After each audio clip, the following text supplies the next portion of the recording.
عن أمير المؤمنين أبي حفص عمر بن الخطاب بن نفيل بن عبد العزى بن رياح بن عبد الله بن قرط ابن رزاح بن عدي بن كعب بن لؤي بن غالب القرشي العدوي رضي الله عنه قال: سمعت رسول الله صلى الله عليه وسلم يقول: إنما الأعمال بالنيات وإنما لكل امرئ ما نوى، فمن كانت هجرته إلى الله ورسوله فهجرته إلى الله ورسوله، ومن كانت هجرته لدنيا يصيبها أو امرأة ينكحها فهجرته إلى ما هاجر إليه. متفق على صحته. رواه إمام المحدثين أبو عبد الله محمد بن إسماعيل بن إبراهيم بن المغيرة بن بردزبة الجعفي البخاري، وأبو الحسين مسلم بن الحجاج بن مسلم القشيري النيسابوري رضي الله عنهما في صحيحيهما اللذين هما أصح الكتب المصنفة. أمير المؤمنين أبو حفص عمر بن الخطاب ده داغنا روایت ده. امیر المؤمنین لقب عمر رضی الله عنه ورکړل شوی په خپل دور خلافت کې سیرت کې موږ د بدري وجه ویلي دي چې دا لقب الاول ورکړل شو. ابو حفص دا کنیه ده، عمر خپل نوم ده، خطاب د پلار نوم، او نفیل ابن عبد العزى ابن رباح دای د نیکونو نمونه دي. کعب ابن لؤي ابن غالب القرشي د نبی رسول الله صلی الله علیه وسلم په وړاندې نیکونو کې شریک دي. الله تعالی ددن راضي شي رضی الله عنه. دعا صحابه کرامو ته وکړه دا ادب ده. د عمر رضی الله عنه تاریخ چې دغه مشهور دی، دا یو صحابي دی څلوېښتم مسلمانو، نه حدیث کسان د مکه ایمان راوړل، مکه کې پخوا ایمان راوړل دی. د نبوت یو درې څلور پنځه کال تیر شوي چې داسې وخت د ایمان راوړل، او بیا د نبی صلی الله علیه وسلم سره ملازم صحابي دی. دغه مخکینو نه ګټلې ده سوا د یو ابوبکر صدیق نه، او د دې ټولو صحابه کرامو نه د ګټلې و په علم کې هم په عمل کې هم، خدای الله تعالی د دین په خدمت کې. او به لس نیم کال با شهید هم کړی ده د نبی صلی الله علیه وسلم د ابوبکر صدیق نه وروسته، او به په مدینه کې شهادت منځله ده د ابو لؤلؤ المجوسی د وجه نه چې د مغیره بن شعبه غلام شهادت منځله د درې ورځې پس به شهید شو. په مدینه کې په مسجد نبوي خوا کې کوټه د عائشه د انا پای کې خښ کړی شو. یو پاک جسد یو پاک انسانو، د ټولو امت اتفاق ده د په تقوا، علم، زهد، او په دې اتفاق ده چې دا جنتی دي. دې د وجه نه د عمر ابن خطاب په خبرې چې څوک یا د نورو صحابه په کې دا کافری، ځکه د دې خلکو دین رانول غرض وي. عمر ابن خطاب رضی الله عنه سره 1500 حدیث نقل لي، خپل ډېری فتوی ته نقل لي، ځکه یو مجتهد صحابي وو، او ډېر فضایل دي د حدیثو په کتابونو کې. مناقب عمر ابن خطاب بخاری کې، مشکات کې، ابو داود وغیرہ د حدیثو په نورو کتابونو کې شته ده. دا صحابي وایي سمعت رسول الله صلی الله علیه وسلم، ما اوریدلی دي رسول الله صلی الله علیه وسلم نه یقول چې دا څه فرمایله: انما الاعمال بالنیات، یقینا ټول عملونه چې دي دارو مدار دغه په نیتونو باندې دي. او انما لكل امرئ ما نوى، یقینا د هر سړي د پاره شی د چې کوم نیت یې وکړو، څه شي نه چې دی وکړه به الله درکړي. فمن كانت هجرته الى الله ورسوله، پس هغه څوک چې دغه هجرت د الله او د رسول د پاره یي، فهجرته الى الله ورسوله، نه هجرت د الله او رسول د پاره ده، یعنی الله او رسول تقبل له صحیح ده، دا هجرت واقع ده، الله او رسول د پاره شبس ورسه د کمال. ومن كان هجرته للدنيا يصيبها، او هغه څوک چې هجرت کوي د دنیا د پاره چې هغه حاصلې، او امراتی یعنی که ها یا زنانه د چې په نکاح باندې اخلي، په دغه نیت باندې هجرت کوي، په هجرت ویلا ما هاجر الیه، د هجرت به هغه څه د پاره چې د کوم د پاره هجرت وکړو الله به خوخه د کول ورکی کني ورکی. یو شاید د دنیا د پیسو لپاره هجرت وکړو الله به ولې ورکی، به ورکی په آخرت اجر یې نشي. خځه د لپاره هجرت وکړو، خځه به یو ته ملاو شي نه، او هجرت هم د خځه لپاره شو الله ول اجر نه ورکی. هر عمل به الله لپاره کیږي. دې حدیث کې ډېری فائدې دي، زبته باز راواخلم. اوله فائدہ دا ده انما الاعمال بالنیات، ټول عملونه دارو مدار یا صحت د ټول عملونو دار مدار ویل شي دار مدار د ټول عملونو په نیتونو دی آسان مطلب دا ده انما صحت الاعمال عملونه چې صحیح کیږي دا په نیت صحیح کیږي د الله تعالی په نیت چې صحیح کیږي د الله په دربار کې چې قبليږي د شي مې راشي چې انما قبول الاعمال بالنیات الله په دربار کې چې عمل قبليږي دا په نیت اشه عمل خو په غیر د نیت نه واقع کیږي خو چې د الله دربار کې قبليږي او صحیح کیږي او د عمل شرعي جوړيږي او مثمر جوړيږي میوادار جوړيږي نو الله چې نیت له توکي بالنیات په نیتونو باندې دا رسې تشریح ده ک نیت دې صحیح وکړه الله برازي شي او بس د عمل باندې باجر او بدل درکې ک نیت دې غلطو نو د عمل دې ضایع دې برباد دې الله باجر اندر کې بلکې سزا بدر کوي دا ټول عملونه چې دا په نیتونو باندې دي نو د دې ادا فائدہ وروته چې هر عمل کې نیت ضروری شي او 10 کې نیت ضروری دی مانځه کې روزه کې زکات کې هر شي کې نیت ضروری دی نیت دې ته بنوي چې په خپل باندې وای بلکې نیت د سړي ارادي ته وای پړه کې به الله تعالی د راضي کول اراده لري چې الله مون راضي شي په دې عمل ځکه د الله حکم دی ماته استاد عمل به الله دربار کې قبول شو نو ټول عملونه په نیتونو باندې دي نو دیمه فائدہ دا بیان کړل چې په خپل باندې د نیت ور نشته په اسلام کې بعض خلک نیتونه په خپل باندې وای دا چې تا هیڅ مذاهب کې نه دی راغلي اسلام کې نه دی راغلي قران حدیث کې نشته بلکې نیت معنا د دړی اراده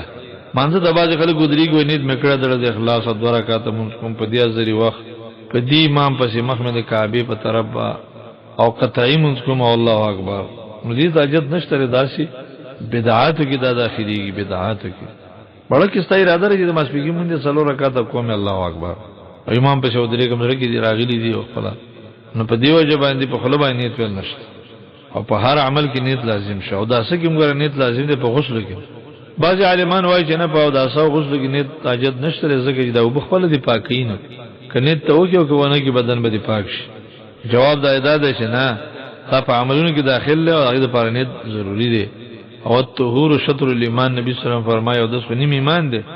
دا هغه لپاره نیت ضروری شو نیت بوله خامخا کې به د الله دربار کې نه قبلي یو شریعه چې وړه ده او خپل مخ ولا شنو وینځل د تبرید د پاره چې دا مخ میخ او به دې مونږ کې نه نشي کولای تر څو چې اراده نه کړی چې زاو 10 کوم د دې لپاره چې مونږ په وکم نو دا څه غوښتل کې نیت ضروري شو نیت د محل هغه زړه د پزړه کې ودا کولای شي نو بل فائدہ هغه په دې حدیث کې دا ده چې انما الاعمال بالنیات ټول عملونه د اعمال نه مراد د ظاهري عملونه دي د پنيتونو باندې دي لکه مونږ روزه زکات حج و غیره ده د دنیا معاملات و غیره یو د زړه عملونه دي د زړه عملونه چې دي هغه د پاره خپل نیت غیر اختیاري واقع کیږي لکه توکل له صبر ده اخلاص ده الله محبت ده فإن هذه الأعمال قلبية ولا تقع إلا منوية دا اعمال قلبی دي دا خپل نیت دغه د پاره کی دا نیت دغه په حقیقت کې خپل ور داخل له به فرمای و انما لكل امرئ ما نوى دا جمله په ولي ویل دا چې د هر څه د پاره هغه شی چې کوم نیت وک نو بعض علما وايي چې دا د مخکنی جملې تاکید ده صحیح دا چې نه دا تاسیس دي کې بل معنا پرته ده مخکې فرمایل چې هر عمل په نیت دی یا بخنی دی یا بدی نو دې جمله کې موایي چې ګوره د هر انسان د پاره هغه شی چې د کوم شي نیت دی هغه به ملوي د سنه چې ته نیک عمل کې او نیت دی کې د دنیاوي او تا ته باجر ملاوي چې د سنه دا چې د کوم شي نیت دی هغه به ملوي دویمه دا جمله د دې لپاره ویل دا انما لكل امرئ ما نوى اشاره دې تکړه شوی دا چې تاسو په یو عمل کې ډیر نیتونه وکړي به الله ډیر اجرونه درکې یو سه مسجد ته روان شو دا نه ته وکړي چې منظم کوم مسجد کې درس کیږي هغه ته غوږم د یو مسلمان سره مدد مبدلاره کوم د بیمار ته پوسم پکې کوم ذکر اذکار دام پکې کوم د مؤمنانو سره ملاويګم ډیر نیتونه وکړه ټول الله درکې عمل خو په نیت چې تا خو د منځي اراده وکړه الله د اجر درکې دا غي عمل خالص لیکن ډیر نیتونه وکړه چې الله ډیر اجر درکې معنا څومره چې نیتونه دي کول هغه مراتب به ملوي بل دا جمله روسته دي لپاره ویل ده وانما لكل امرئ ما نوى جمله اشاره ده دې خبره ده چې مباحات هغه په نیت باندې عبادت جوړې دي شي مباحات اگر عملونه درې قسم دي یو نیکی دي یو مباحات دي یو ګناونه دي نیک عمل په نیت باندې الله لپاره نیکی وګرځي یاسم نیک عمل له او تا د الله لپاره وکړي نشته قبول بشي ستانه به قبول شي د مباحت د مباح شي ته چې ګنام پکې نه یو ثواب هم پکې نه نو دلم که خنیت سره وکی الله سي اجر ورکړي لکه مثلا یو سره خوراک کوي په دینت باندې چې دا بدنم قوي شي د الله بندگی به د شپې ډیر راکو بیګاله 2 غنټه 3 غنټه ودریو ځانو ته تکړه کو الکه دا jihad ده هغه د پر له خوراک کو رجو ته ماتو دي د پایده صحت مضبوط شي چې کافر باندې قوي حمله وکړو په خوراک باندې تعالی الله اجر درکړي یو سره د خپل زوجي سره ملوي الکه د اخره می صفای شي دا غلط سوچنه می د ذهن نوځي د دې لپاره د الله بندگی په خوشحالي باندې وکم او بل خپل حال ته فایده ورکم په دې کې مل الله اجر ورکړي اگر که خواهش ده تیار حدیث کې اگر غلی هم دي وفي بضع احدكم صدقه دریم شان ور ګناونه دي ګناونه چې دي نه په نیت باندې نیکی نه ګرځي چې ته په نیت باندې ستاسو نیت دونه قوي نه ده چې د الله نه فرمانی دي نیک عمل جوړ شي مثال به تور باندې یو سړی ده چې هغه یو پردی زنانه ته ګوري دا مثال به ورو هغه په دینه ته ګوري چې جنت راځي او یاد الله تعالی د قدرت نظاره را تخکاری شي چې الله څونه خسته بندگان الله پیدا کړی نو دا تاسو د ګناه کار کې نه پدې نیت باندې الله تعالی اجر نه درکړي ځکه نقد نه فرمایي ته الله نه فرمایي دی وکړه دغه نه فرمانی ته نیکی ته نه راکایي چې تاسو جنت ته سوچ لړ شي او یا بده الله قدرتونو ته سوچ لړ شي تاسو د الله نه فرمانی وکړه کنه نقد ګناه دی وکړه نو د دې د وجه د ګناه په نیت د نیکی باندې کول صحیح نه یو سره مسلمان سورانه وي د الله لپاره مسورانه کړ الله د رضا لپاره دی باندې خدای الله اجر نه ورک بے حیائی کوي ګناه کوي وې زدا الله رضا لپاره کوم نه په دې بے حیائی په دې ګناه په دې فساد باندې د الله اجر نه ورکړي نو انما لكل امرئ ما نوى کی اشاره مباحات او د مباح شیان په نیت باندې ته نیک عمل جوړول شي نو په یو عمل کې ډیر نیتونه کوه فایده دار وته دیمه فایده دار وته چې مباح شیان هغه نه ته عبادت ځان له جوړ کړه جوړه دې د وجه د اوچته نیکانو طریقه دا د اوچته صالحینو چې دایي په حق کې مباح کارونه هم عبادت دي زکه چې ایو مباح چې کوي هم د الله رضا لپاره کوي خنیت ته لري هغه او زموږ په شان عام خلک چې وي اما مباح شي استعمالي خو د مرده چې فکری دي ته نه چې د الله رضا لپاره کوم او دا نیکی په کوم خواص بندگان دینه فایده اخلي و انما لكل امرئ ما نوى سنه انسانو کې بس هغه بل الله ورک فمن كان هجرته دا هجرت په مثال کې ولې راوړل د دې یو وجدار چې دا هجرت دی لوی عمل له چې دا د نګوره خراب نشي رسول الله صلی الله علیه وسلم دې اشاره دوی موجدار چې زمانه د هجرت او هجرتونو خلکو کول لګیو الله رسول الله مثال دې لپاره ورکو چې هجرتونه د خلکو صحیح شي درې موجدا و چې دا حدیث ویلې شوی د یو سړي په باره کې چې هغه مهاجری ام قیس ویو ام قیس یو زنانه وا هجرت کړو مسلمانه وا یو سړي د مطالبه وکړه د مکې نه چې ما سره نکاح وکړه ما ته ګران ازما خوخه نو دیو ته ویری چې ته هغه ملک اوسېږي هجرت دنده کړه تاسو نکاح نه کوم نه کولای شم ځکه د مهاجر د غیر مهاجر سره نکاح نکېږي هغه ته هجرت وکړي ځال ته بدر شو مدینه ته راغی په دینه د باندې راغی د خزه وکړي نو رسول الله صلی الله علیه وسلم دا مثال ویل ورکړ چې هجرت چا د خزه لپاره وکړي وراجری نکېږي صحابه ته تعلیم ورکول غرض او دغه مرګري ته تربیت ورکړي چې تعالی د دنیا لپاره هجرت نه وکړ د دنیا د خزه لپاره دا هجرت ځکه په مثال کې راوړل ده فمن كان هجرته الى الله ورسوله کچا هجرت د الله او رسول لپاره وکړو هجرت لغت معنا دا لغت کې ترک الوطن توای د وطن پر خدل یو شی پر خدل دې ته هجرت وای او په اصطلاح د اسلام کې په اسلام کې هجرت دی قسمه ده او دا ټول موږ له کول پکار دي دا ځکه وایم چې ډېر عملی حدیث دی دا هر ټکی کې دنه نیک اعمال پراته دي هجرت یو دای چې سړی د دارالحرب نه وکی الی دار الامان تلل شي یو علاقه کې کفر ده تاسو دینداری ته نه پریدي نشته د امن ځای ته لاړ شل که صحابه کرام حبشه ته لاړ حبشه کوم کفرو قال د امن نو دا صحیح هجرت د الله لپاره چلته د الله بندگی په آزاد کولې شو په مکه کې نشو کوله دویم هجرت ده من دار الحرب الى دار الايمان دار حرب نه لاړ شه دار الايمان لکما هاجر الصحابه رضی الله عنهم من مکه الى المدینه د مکه مکرمه نه لاړ مدینه ته ځکه چې مکه کې تکلیف مدینه کې مؤمنان موجود شيو امن او امانو دامله خپل هجرت دوه هجرت الهجره من مجلس المعصيه الى مجلس الطاعه هغه مجلس چې کې د ګناه خبري کیږي قران حدیث پر ټوکی کیږي کنځري کیږي غیبتونه کیږي د دې مجلس نه فاسیدل واجب دي تاسو وګورئ خپل ځان ته چې زمونږ مجالسو کې څونه ګناهونه کیږي او دا غزينه موږ نه پاتېږو دا غیرت ایمانی نشته یا به ګناه رد کې او یا به مجلس نه پاتېږي ځکه مجلس پر خدای لازم دی قران کې مرাজি واذا رايت الذين يخوضون في اياتنا فاعرض عنهم حتى يخوضوا في حديث غيره وقد نزل عليكم في الكتاب ان اذا سمعتم ايات الله يكفر بها ويستهزأ بها فلا تقعدوا معهم الله دې ځکه مکنه سلورما هغه هجرت ده د هر ګنا نه هر ګنا پر خدای دام هجرتي والمهاجر من هاجر ما نهى الله عنه نبی رسول الله فرمایي اسلام مهاجر هغه دی چې ګنا پری دي د هجرتونو نورم دي امام القیم لیکلی دی په قصیده نونیه کې طریق الهجرتین کتاب په لیکل ده الهجره الى الله تعالی من المخلوق بالاخلاص الله تعالی ته هجرت کول په اخلاص باندې ټول مخلوق د الله لپاره پرې خدل صرف یو الله دا غسر محبت او عمل صرف د الله لپاره کول چې نه د پیر لپاره نه د فقیر نه د مړي نه د ژوندۍ نه د نبی او نه د غیر نبی چې لپاره نه صرف الله د راضي کول لپاره نه د دنیا د مال او شهرت او نوم نو د هجرت الى الله تعالی بالاخلاص وای دیم هجرت الى الرسول صلی الله علیه وسلم ده محمد رسول الله د پاره ټول خلق پرې خدل صرف چې داغه ته سنت عمل وشي دای د پاره به مور پلار پرې دی ورونه خويندې خزي بچي قام قبيله پارټي د تصوف لاره مذهبونه دا به ټول قربانې د محمد رسول الله د پاره نه بسې مهاجر جوړي والهجرة الأخرى إلى المبعوث بالحق الصريح وواضح البرهان فيدور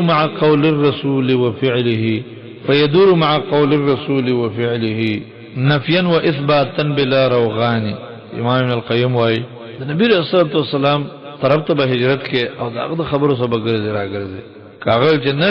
جنش او کاغذ چشته نشته د څه باندې چې دا خبره نه مانه مودا نشته دا لار نه ویل نه کنه دا ویل نه محمد رسول الله پر ټول خلک فریدا الله به ترشتنی سی محبت کوونکی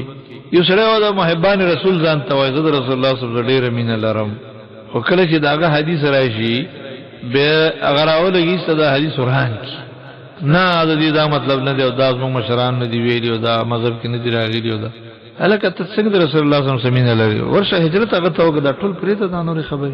ته مذهبونه کې چاره اوسته دا تصوف کې چاره اوسته دی لاره نکم کې چاره اوسته د رسول الله په مقابله کې پریته دا ټول شي دا خبره پریته خرافات دا هجرت هم ګور لازم ده دا هجرت چې دی وکړو کامیاب بشي نو دا اقسام د هجرت دي دا فیدم پکې یاد کړئ ځکه چې دا علمي ده او ایمانی ده ډیره خبره دا غدا ده چې هجرت په شری باندې کله لازمي نه یو خو هجرتونه دي لکه مثلا الله تعالی د پر اخلاص رسول الله دا خو وخت لازمي رسول الله په سنت عمل کول او د الله د پر هر عمل خالص دا خو وخت لازم دي لیکن د یو علاقې نه چې تذیب له علاقې ته دا هجرت لازمي دوه ټیمونه کې یو عند اجتهاد الكفار چې کله کافران خلق په تزور وکي مستدین پریدي ازانت دین پریدي عبادت دین پریدي ګيري پری حدود دین پریدي بلونه کې ته دین زور در باندې کې نه به الله د دین د خاطر د علاقه پر خدل واجب دي الکه پوله پټه دي خیر د پاتې شي خزه بچی دي پاتې شي خو د الله دین خراب نشي دین دونه قیمتي دي د دین د خاطر به پوله پټه خزه او کټه او بچي دا ټول پرې دي وګوره د دین قیمت تکل البته مؤمن جوړي او دویم هجرت علی لازمی عند حدوث الفتن والمعاصي چې علاقه کې فتنی ګناونه پیدا شي تابانه څو زور نه کوي خطب کې خپل واقع کیږي غیر اختیاري نبی دغه علاقه پرې د دې تلاش چې په دا ګناه کې نه واقع کیږي یو ځکه طیب اختلافاتو کې جنگونه کې واقع کیږي زنا کې په حرامو کې واقع کیږي یو شرکت چې تاسو ویلې چې لکه ګیره بخره نو موږ سباله کار کې نو دغه شرکین هجرت واجب ده یو دفتر کې تاسو خوا کې خزه کې نه ولې مخه تم تناصر خې تر او چپ طرف او د جنکو سناش الکه ولې دلته کې نه بس ویسي کټو کنه مزدوري کو دفتر کې زما ډیوټي لګېدلې ده ټول وخت خزه سناش دي او ته ګوري نظر دې په لګي خبره ترې وسره کې غب شپ وسولې دغه کاروبار پر خودل پتا واجب دي ځکه چې دا کاروبار کې ته په ګناه کې واقع کیږي هغه ځکه تعلیم باندې کې استاد ټیچر ماستر زنانه ده مخیم خاري سریم خاري کې الله سینې خاري او سینې خاري کې او ته تعلیم درکې مخلوق تعلیمونه ځکه باندې کینی الګا د تعلیم د وجنه ډاکټري ز کومه انجینری ز کومه او نورو شیان چې دغه ز کومه ایګل کلچر ز کومه لګیما نو په داسې وخت کې ستاسو خوا کې زنانه ناشتي دي مخلوط تعلیم دی نو دا کار پر خودل په واجب دي د اسلام د پاره د دین د خاطر د الله سبحانه و تعالی دین په ځان کې راوستل او په عمل کول لپاره به سخت تیرې دا شیان مېن به پرې دي نو الله به تصمیم مومن جوړيږي نو ځکه دا هجرت په مثال کې ورکړي دا هجرت یو ضروري شی دی د هجرت ته د مسلمان هر وخت ضرورت دی هر مسلمان به مهاجري زموږ په علاقو کې خدا مهاجر یو کنزل ده چې مهاجر دي چاته یو معنا دار چې الله بس مجرم شي هم مهاجر هغه مهاجر کنزل نه ده د الله نعمت دي چې چاله ورکی هر مسلمان به مهاجري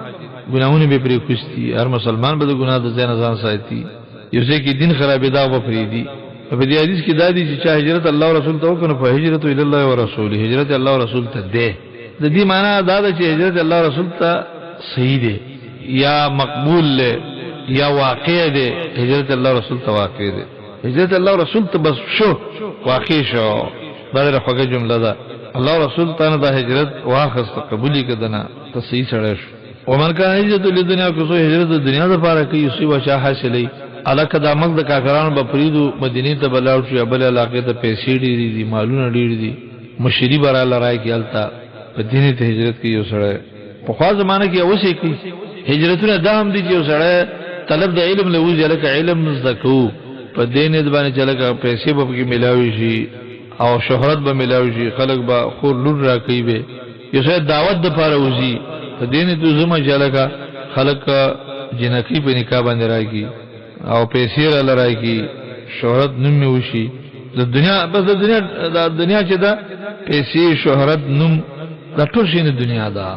هجرتونه د سره jihad لذي دعوت د پارزي طلب د علم د پارزي حج عمره لذي د کافرانو علاقه پریدي د مسلمانانو علاقه ورزي سر د دنیا نه دی دینی هجرت کی د دنیا د پاره حاصله یا یو خځه د پاره خځه په دنیا کې داخل لا خدای مستقل ذکر کړ چې هغه صحابي ته اشاره کوي چې د خځه لپاره هجرت کړو او یادار چې فتنه په دې خځه کې ډیره غالبا سره چې هجرتونه کوي نو د خځه لپاره کوي د دې فتنه ډیره زیاته ده چې هغه سړي ته اشاره ورکړه کنه به سره ډیر خرابوي نو دای د پاره ډیر خلک هجرتونه کوي نو نبی رسول الله فرمایي هجرت هغه لپاره واقع الله خو خدای به ولور کی انا فاجری نه کی مطلب دا ده لکه من کان یرید العاجل عجلنا له فيها ما نشاء لمن نريد سوچ د دنیا اراده لري الله فرمایي زبه ولور کما او څومره چې ما خو خو د چا د پاره چې ما خو خو دا لازم نه ده چې سره به شي د پاره هجرت کوي او الله به له خامہ خور کوي نه دا په حکمت بنا ده کور کوي ور به کې کني نه به ور کوي خو هجرت د دنیا د پاره الله د پاره نه ده مطلب دا لري فهجر الى ما هاجر الیه لا اله الا الله ولا اله الا رسول الله رسول ته نه ده الله رسول ته قبول نه ده نو دا حدیث موږ ته دعوت راکړي چې تاسو هر عمل کوئ نو خالص د الله د مخ ته خاطر کوئ خصوصا کې هجرت کوئ د علم د پاره زئی د دعوت د پاره زئی jihad د پاره زئی یو ملک پرې دی د الله د رضانیت وګي نم مال شهرت ریاکاری دا به کې اراده کوي ما صرف او صرف د الله تعالی رضا اراده وکړي د دنیا د مال د پاره سره عمل کوي کنه هغه سم عمل خرابي صرف مال ګټل فقط مال خراب شي نه دی ګوره مال ښه شي دی د مال لپاره نور اسباب شته د هغه باندې ګټل پکې تجارت وکا مزدوري چا سره وکا یو شی واخله خرڅه کا او دومره د چې د دین عملونه کول او پای دنیا ګټل دغه د دین عمل بربادي به د دې دا مطلب نه چې سره کافر شلړ لکه دا بعض جاهلان خلک وای چې په امامتۍ پیسې واخته چې مونږ نه کی موږ دا تاسو کوو چې دا په کوم آیات یا حدیث کې راغلي دي او آیات یا حدیث یا د صحابي او قول اتوخوا چې چا په امامتۍ باندې اجرت واخصه چې مونږ نه کی د څه موږ ویل شو چې لکه امامتۍ باندې پیسې اوسه ګناه وکړه الله به دې کې دې د عمل قبول نه کی هم دا خو خاله دا به کې نه دی راغلی چې مونږ څه نه کی دا قیاسونه باندې کې د ځان عقلیات باندې جنګي چې دا خپل مونږ نه کی نستابه به څه وش دا ته د ځان نه دین جوړه دا د ځان نه خبره جوړه کړه چې دا خپل نه کی نستابه به څه وش نه کدا خپل مونږ کیو کنه کی استاب سي جایز الله تعالی چرته قران کې یا په حدیث د رسول الله صلی الله علیه وسلم کې دا نه دی راغلي چې د امام منځ نه شنه د مقتدیان نه کی کله امام نیت خراب د مقتدیان منځ نه کی امام چرته د دنیا اراده او د مقتدیان منځ نه کی دا تکلیف د مال اتاق دا شرط الله پاک په مقتدیان باندې نه دراوست امام به هغه به سر توجه به الله تعالی به توجه منځ وکي او مقتدی په توجه ولاړ د مقتدی منځ قبول دي امام منځ قبول نه دي الله رب عزت شانې کوم نه بربادي ولا تزر وازره وزر اخرى. یو شری بوج په بل باندې نه راځي. د امام منځ غلط دی نه دای په وجه باندې مقتدی مون نه خرابي. نیت وران دی، دنیا پرست دی، منافق دی او امامتی ور کوي نو د مقتدی مونږ به بالکل صحیح دی. دا بعض بدعتيان موږ په زمانه کې دي هغه دا خبره کوي دا مولین و امامتی باندې پیسې دي سوچي پیسې دي هغه خو مونږ نه کیږي مونږ نه استاد چې مونږ نه راځي مونږ په مکوي. دا د ځان نه دین جوړ کړي دا خالص او سوچ مبتدعين دي دا خبره کوي گمراهان دي دا خبره کوي. نه د دعوت ورکا چې لکه هر عمل الله لپاره کوي په اخلاص باندې. امامت کې صرف د دنیا د پیسو اراده مکوي، خپل دین د حفاظت خلکو ته د دین د رسول نه ته کې پیسې مو په کې الله درکې رب العالمین سشته ده. حدیث چې اوس موږ بیانو په دین باندې چې الله سبحانه موږ ته په عمل کوي نور بندگان به ووري غیله په فایده ورکی. هر چې پیسې دی او روپۍ دي دا خاصه الله موږ له مقرر کړی دي رزق الله راکړي دي حسین به راکړي هر ځنه چې الله راکړي چې حلال وي هغه د الله تعالی د ذات نه غواړو. صرف دا نه دي چې رسدا دې لپاره وایم چې ماته مال ملاوي شي دا نه دي نه دي شهرت او نوم غرض وي. الله سبحانه وتعالى دې موږ ته کامل اخلاص را نصیب کړي. متفق علی صحته دا حدیث متفق علی صحته دې مطلب دار بخاری مسلم دواړو دا حدیث راوړی دی او اتفاق کړی چې دا صحیح حدیث. کوم نه په خلک چې وایي چې دا حدیث غریب دی او موضوعي حدیث دی زګه چې د دې الفاظ مختلف راځي بخاری کې وکړه راغله کله یو لفظ راځي کله بل لفظ. نو دا غریب په دې نه پوهیږي چې دا روایت بالمعنی ده کنه روایت بالمعنی هغه جایزي مطلب یو یو الفاظ مختلف وي. روایت بالمعنی مثال دا دی یو عالم په منبر باندې یو مسله بیان کوي ته په مسله پوهې شې تی خلکو ته نقل کې په خپل تعبیر نقل کې چې مولوی شه بوې دا خبره او کدا اگر کتبه الفاظ بدل وي خو مطلب به ما غادا کې دا عالم خبره تاره نقل کې صحیح ده. د نبی صلی الله علیه وسلم یو خبره راوین الفاظ کله مخ کې رسته شي یا تیر شي دای په ځای نور الفاظ راوړي هغه مقصد ادا کی امت ته دا بالکل صحیح وي. روایت بالمعنی په مطلب کې نه پوهیږي د علماونو تحقیق وکړي روایت بالمعنی جائز ده. رواه امام المحدثین دا حدیث دو امامانو د حدیث راوړل ده. د محدثینو دو امامان دي یو ابو عبد الله محمد بن اسماعیل بن ابراهیم بن مغیره بن بردزبه الجعفی البخاری یعنی امام بخاری مراد ده چې دا ابو عبد الله کنیه د محمد بن اسماعیل خپل نوم ده او مغیره پوری د نیکونه مسلمانان دي. بردزبه دا په جاهلیت زمانه کې تیر شوی. جعفی د زګوای چې د یمانی جعفی په واسطه د نیکه وړاندې نیکه چې مغیره د ایمان راوړیو. البخاری د زګ د بخارا اوسیدونکو دیو ابو الحسین مسلم الحجاج بن مسلم القشيري النسابوري رضي الله عنهما في صحيحيهما اللذين هما اصح الكتب المصنفه. ابو الحسین د امام مسلم رحمه الله کنیه دا مسلم خپل نوم دی حجاج د پلار نوم دی نکنی مسلم دی قریش قشيري قبیلینه دی او نشاپور کې اوسېده. الله دې ناراضي شي دای په خپل صحیحین کې دا حدیث راوړل. صحیحین بخاری مسلم ته وایي دا یو کتابونه دي الجامع الصحيح والجامع الصحيح الذين هغه کتابونه دي هما اصحاب الكتب المصنفه دا صحیح کتابونه دي پاک کتابونه کې چې علما لیکلي دي. هر عالم چې څه کتابونه لیکلي کین په ټولو کې صحیح کتابونه دا دوی دي چې رسول الله حدیث په کې جمع شوی دي په دی وجه باندې او په صحیح سند سره نقل شوی. دا وجه چې څوک په بخاری مسلم باندې طعن کوي اعتراض په کوي یا د دې سپکاوی د خلکو سره کې چې دا به مبتدعي گمراه به کافر به بلکې شاول الله رحمه الله لیکلي دي په حجت الله البالغه کې چې ولا يهون من امرهما الا مبتدع خارج عن جماعه المسلمين. سوچ د بخاری مسلم سپکاوی د خلکو سره کې نه دا بدی کې چې بخاری کې خدا خبر راغلی دا راغلی دا واغ راغلی یا مسلم کې خدا راغلی اعتراضونه کوي نو دا به مبتدع یو د مسلمانانو د ډلې نه به بهري. مبتدع په بدعت مکفره باندې به کافر وي. بدعت مکفره دي ته وایي یعنی په هغه بدعت کې واقع دي چې کافر شوی او د مسلمانانو د ډلې نه خارج دي. ځکه رسول الله حدیث نه مني چې کوم ټول امت اتفاق کړی دا په صحت باندې. دا یو خوږ او فایدمن حدیث دی چې یادولم په کار دي مسلمانانو او عمل په کار دی. هر عمل چې کې د الله تعالی د راضي کولو په نیت باندې. دیم حدیث امام نووي رحمه